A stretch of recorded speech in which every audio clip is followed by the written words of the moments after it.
फर्केको मैले बिहान साँझ भजन गर्थेँ। उमेर परेको मान्छे यस्तो जवानमा यस्तो भजन गाएर जाने पागल हुन्छ कि भजन गर्छ। यस्तो मान्छे म्यानेजर भन्छ खालि भजन गरिहिँड्छ भन्छ। मैले सुनेको थिएँ तलपट्टि उतापट्टि कोठामा मेरो तल दोकान माथि कोठा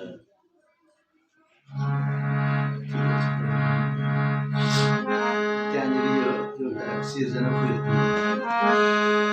दुई आँखाको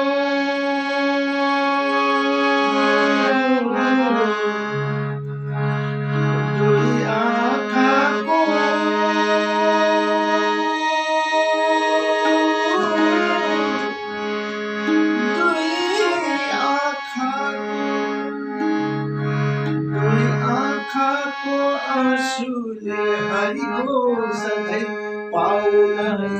मन्छु अत्यन्त रुँदै पाउलाई मन्छु अत्यन्त रुँदै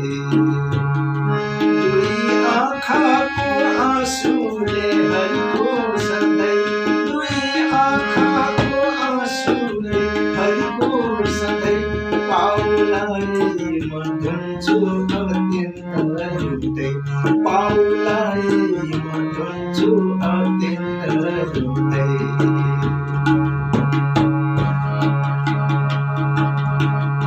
मेरो देहमा जब समय रहला मेरो देहमा जब समय रहला यो प्राण तब सम्म हरिमाथि लाउँछु यो ज्यान तब सम्म हरिमाथि लाउँछु यो ज्यान चाहे दुनियाँले चाहे दुनियाँले चाहे दुनियाँले चाहे दुनियाँले पागल नै भनुन् सधैँ चाहे दुनियाँले पागल नै भनुन् सधैँ हरि भज्दै म हिँड्छु अत्यन्त रुँदै हरि भज्दै म हिँड्छु अत्यन्त रुँदै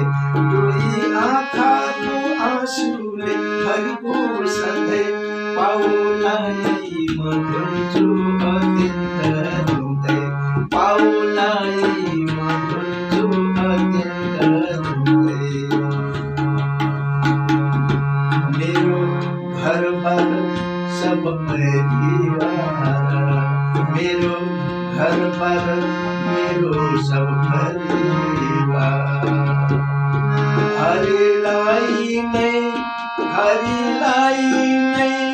हरिलाई नै हरिलाई नै अर्पण म गर्छु सधैँ हरिलाई नै अर्पण हरि भज्दै म हिँड्छु अत्यन्त रुँदै हरि भज्दै म हिँड्छु अत्यन्त रुँदै दुई आँखाको आँसुले हरिको सधैँ पाउलाई म धुन्छु अत्यन्त रुँदै पाउलाई म धुन्छु अत्यन्त रुँदै पाउलाई म धुन्छु अत्यन्त